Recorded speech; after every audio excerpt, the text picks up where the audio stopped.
Welcome back to my channel. Today I'm going to share with you guys a couple of self-reflection questions for purpose. I'm hoping that these questions you're going to use them to reflect on your past year, which is 2020, and I'm also hoping that these questions are going to inspire you to plan for your 2021. They are going to inspire you in setting your new year resolutions or your new year goes. Hi, if it's your first time here, my name is Lizette. I do videos on faith, food and lifestyle. If that is interesting for you, or if you love my personality, then please consider subscribing and clicking on your notification bell. So it is barely 14 days into the new year, like the 14th of January. There is never a better time for you to start planning and to stop procrastinating than right now. If you have been procrastinating that you're going to do this for this new year, and it's already 14 days and you're seeing yourself behind them, it's not too late for you to join the train. It's not too late for you to start planning in order to achieve a successful 2021, or in order for you to have a successful and wonderful 2021. Now is the right moment for you to do that. So, but before planning for the new year, it is very, very important for you to have a retrospect of previous year.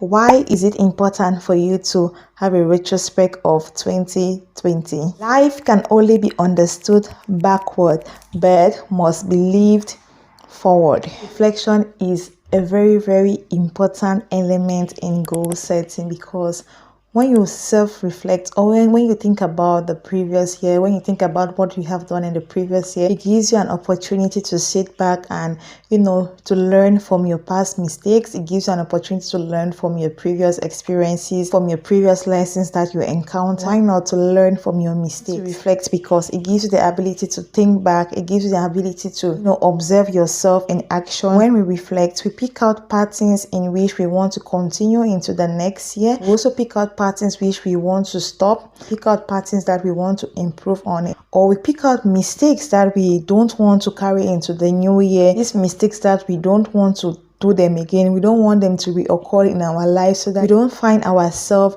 falling in the same trap like what you did last year. You're still doing it the same year and you're still messing things up. So it's important for you to reflect. If you have not been doing that, then I'm going to urge you right now to find some time, find a quiet time, just sit and you reflect, and you can have a book beside you and write down things, the thoughts that are going to come in your mind. It's something that is obvious for us to reflect, but the truth is, so many people neglect it. So many people don't do it often, but it's very, very important for you to reflect. Ask yourself the following questions, and please answer them honestly, because it's going to help you in planning. What was the most challenging thing that happened to you? Challenges are part and parcel of our day-to-day activities. There is nobody who can boast that, I have never faced a challenge. It's either you face a challenge and you overcome that challenge, a success story, or you face a challenge which is going to drain you, to make you to feel bad, or which is going to make you to feel. So it's very important for you to identify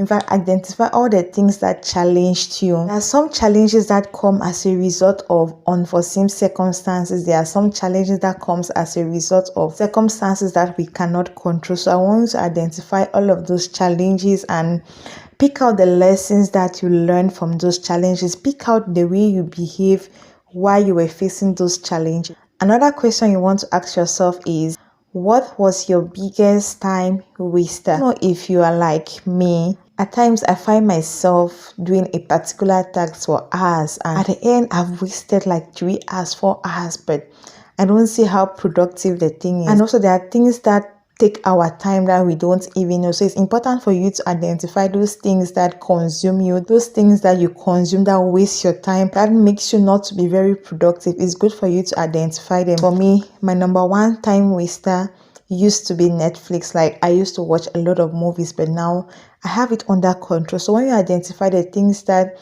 waste your time, you're going to look for solutions on how to avoid them, not to waste your time.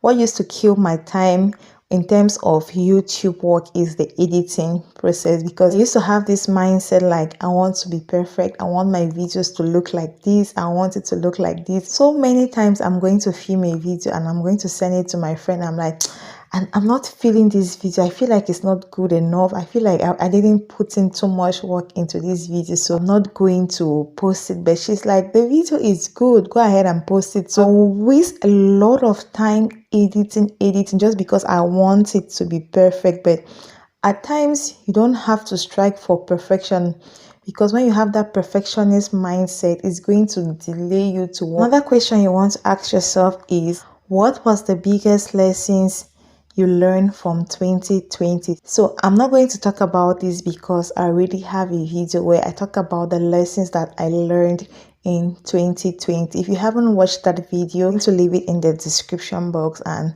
yeah, do check out the video and you're going to know the lessons that I learned in 2020. The question you want to ask yourself is, what's your biggest accomplishment? It is important for you to celebrate, be it big or small wins, because when you celebrate your milestones, it dangers you to work harder.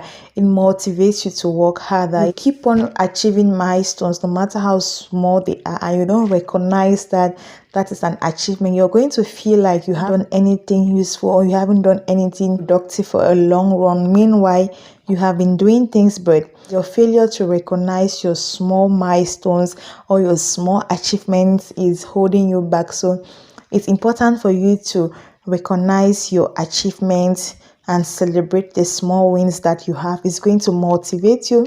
It's going to push you to work harder. The question you want to ask yourself is, if you were to describe 2020 in one word. It has been a year of experiment for me because I've tried so many things. I tried YouTube, which is successful somehow. I tried learning different skills. You also want to ask yourself that, what new thing did you discover about yourself? From all the experiences, all the challenges, and all the people that we had encounter in 2020, we might discover one or two things about ourselves that we did not know actually exist.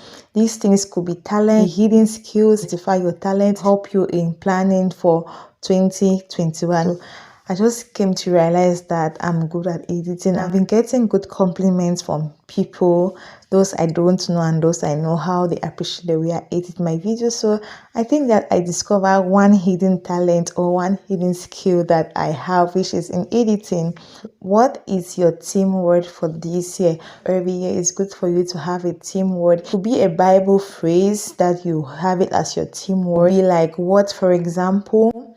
It could be something like flourish. Like, what is on my mind this year is flourish. I don't know if you guys know this song by Sam song. I flourish, I'm alive, I'm alive. That's the song that I entered with in 2021. So I know that this is my year of flourishing. I'm going to flourish in everything I do. If I want to do something, I should have it in my mind that I'm a flower, I have to grow and I have to flourish those around me. So you want to pick a team word which is going to be in your mind, and you have to write it on top of your goals so that when you are kind of discouraged, remember your team word, and it's going to, it's going to motivate you. It's going to strike you like, oh, you have to do this. Remember that you are supposed to be flourishing. So you want to have a team word for the year which you're going to carry out through this year, and you're going to manifest that team word through this year. Guys, we have come to the end of this video. Hope that you enjoy watching it. Please consider subscribing if you haven't subscribed, and turn on your notification. So let me know about your plans for 2021 in the comment section. Let me know about the things that you are not going to be doing this year and the things that you want to improve on this year. Have you done a self-reflection or a self-evaluation about your previous year? Let me know in the comment section, and thank you for watching. Cheers to making this year your best year yet. Bye.